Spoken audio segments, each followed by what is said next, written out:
बताइए कि medical college में दलालों को भर्ती चलती है कि जो भी यहाँ के कर्मचारी उनकी भर्ती होनी चाहिए। यहाँ खुद प्रिंसिपल यहाँ का दलाल है।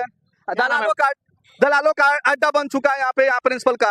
यहाँ दलाल उन्हीं के मार्फत से यहाँ दलाल घूमते हैं। शांतिपूर्ण गांधीवादी तरीके से जो धरना प्रदर्शन चल रहा है, आवश्यकता पड़ने पर स्वामी विवेकानंद का भी रूप लेगा, आवश्यकता पड़ने पर भगत सिंह का भी रूप लेगा और एक उग्र आंदोलन की तैयारी होगी। और आने वाले 2 दिनों के अंदर अंदर अगर महाविद्यालय प्रशासन और ये जो यहाँ के जनप्रतिनिधि नहीं जागे तो निश्चित रूप से हम लोग सड़कों पे भी उतरेंगे। आप जनमानस के लिए लाठियां भी खानी पड़ी तो लाठियां भी खाएंगे, लेकिन जब तक यहाँ से भ्रष्टाचार का सफाया नहीं कर देते तब तो हम लोग यहाँ से हिलने वाले नहीं। बोलिए, तेज बोलिए। प्रचार की तानाशाही छात्र संघ जिंदाबाद, छात्र एकता जिंदाबाद। उनके जो डॉक्टर हैं वो एक तरह से प्राइवेट गुंडे हो चुके हैं। एनेस्थीसिया के डॉक्टर स्वयं प्रिंसिपल हैं, उनके पास प्रशासनिक व्यवस्था भी है। नहीं जल्दी से जल्दी हो सके उनका ट्रांसफर यहाँ से किया जाए। इसके पूर्व में खरीदे गए उनके द्वारा उपकरण, मेडिसिन, उसकी जांच हो, क्योंकि उसमें भी व्यापक रूप से भ्रष्टाचार किया गया है।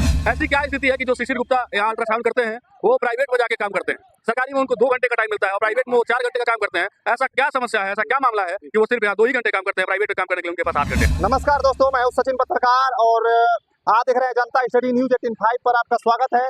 इस वक्त मैं बता दूं कि मैं मौजूद हूं देवरिया के मेडिकल कॉलेज के समक्ष। जो भी छात्र नेता है मेडिकल कॉलेज के, उन लोगों का आंदोलन रखे हैं। आंदोलन का ये मकसद है कि पूर्वांचल छात्र समिति संघर्ष समिति देवरिया महर्षि देवराव बाबा मेडिकल कॉलेज में व्याप्त भ्रष्टाचार के विरुद्ध ये लोग मांग कर रहे हैं और यहाँ पे धरना दिया है। अभी तक ना ही प्रशासन के द्वारा कुछ यहाँ पे कोई नहीं आया है और ना ही सुनवाई हुई है। आइए हम इनसे इनकी बातों को आपसे शेयर करते हैं और आपके समक्ष हम रखने का प्रयास करते हैं। बने रहिएगा वीडियो। बोलिए, तेज बोलिए। प्रचार की तानाशाही छात्र संघ जिंदाबाद, छात्र एकता जिंदाबाद। इसका सिर्फ और सिर्फ ये उद्देश्य है कि यहाँ के जो प्राचार्य हैं वो सत्ता के संरक्षण पे हैं और वो कहते हैं कि मैं सत्ता के संरक्षण हूँ, मेरा कोई कुछ नहीं बिगाड़ सकता। आए दिन यहाँ दलालों का अड्डा बनाए हुए हैं। अपने चिन्हित दुकानों से दवा खरीदना, दूर दूर से आए हुए जनमानस के लोगों को वो परेशान करते हैं। उनके जो डॉक्टर हैं वो एक तरह से प्राइवेट गुंडे हो चुके हैं। एनेस्थीसिया के डॉक्टर स्वयं प्रिंसिपल हैं, उनके पास प्रशासनिक व्यवस्था भी है और एनेस्थीसिया के डॉक्टर भी हैं। बाहरी डॉक्टरों को नियुक्ति इसलिए नहीं करते हैं कि 5,000 उनको देना पड़ेगा। तो ये समस्या आए दिन लगी रहती है और प्रिंसिपल का ये सिर्फ और सिर्फ ये कहना है कि हम यहाँ आए हैं धन उगाही करने के लिए। तो ये पूर्वांचल छात्र संघर्ष समिति की ये मांग है, हम सबकी मांग है कि जनता के हित में प्राचार्य के 3 वर्ष पूर्ण हो चुके हैं, जितनी जल्दी से जल्दी हो सके उनका ट्रांसफर यहाँ से किया जाए। इसके पूर्व में खरीदे गए उनके द्वारा उपकरण, मेडिसिन, उसकी जांच हो, क्योंकि उसमें भी व्यापक रूप से भ्रष्टाचार किया गया है। अल्ट्रासाउंड की जो मांग है, अल्ट्रासाउंड में वो सिर्फ 8 से लेकर 10 बजे तक। ऐसी क्या स्थिति है कि जो शिशिर गुप्ता यहाँ अल्ट्रासाउंड करते हैं वो प्राइवेट में जाके काम करते हैं। सरकारी में उनको 2 घंटे का टाइम मिलता है और प्राइवेट में वो 4 घंटे का काम करते हैं। ऐसा क्या समस्या है, ऐसा क्या मामला है कि वो सिर्फ यहाँ 2 ही घंटे काम करते हैं, प्राइवेट में काम करने के लिए उनके पास 8 घंटे हैं। ऐसे बहुत सारे मुद्दे हैं जिसका सिर्फ और सिर्फ एक निवारण है। जब तक हम लोग की मांगे पूरी नहीं होगी, बीआरडी ये भ्रष्ट मेडिकल कॉलेज के प्राचार्य बदले नहीं जाएंगे, तब तक छात्र संघ का अनवरत धरना चलता रहेगा। अभी इस आपके न्यूज के माध्यम से, तमाम न्यूज खबरों के माध्यम से मीडिया में पहुंच रहा है। यहाँ चुने हुए जितने जनप्रतिनिधि हैं वो अभी किसी की उपस्थिति यहाँ दर्ज नहीं हुई है, उनके कानों में भी चूर नहीं रेंग रहा है। तो ये मैं आपके चैनल के माध्यम से बताना चाहता हूँ कि अभी ये पूर्वांचल छात्र संघर्ष समिति की जो है वो शांतिपूर्ण गांधीवादी तरीके से जो धरना प्रदर्शन चल रहा है, आवश्यकता पड़ने पर स्वामी विवेकानंद का भी रूप लेगा, आवश्यकता पड़ने पर भगत सिंह का भी रूप लेगा और एक उग्र आंदोलन की तैयारी होगी। और आने वाले 2 दिनों के अंदर अंदर अगर महाविद्यालय प्रशासन और ये जो यहाँ के जनप्रतिनिधि नहीं जागे तो निश्चित रूप से हम लोग सड़कों पे भी उतरेंगे। आप जनमानस के लिए लाठियां भी खानी पड़ी तो लाठियां भी खाएंगे, लेकिन जब तक यहाँ से भ्रष्टाचार का सफाया नहीं कर देते तब तो हम लोग यहाँ से हिलने वाले नहीं। यहाँ जो भी काम देख रहा है, जितने यहाँ काम आ रहा है उसका भाई देख रहा है। इसका एक लखनऊ में से कोई रिश्तेदार है, वो काम मैनेज करते हैं, वो ज्यादा पैसे लेके, ज्यादा धन उगाई करके। ये जो प्रचार यहाँ का दलाल है, जो इसका भाई है यहाँ धन उगाई करता है। देख लिया आए दिन यहाँ दलाली चली रहा है।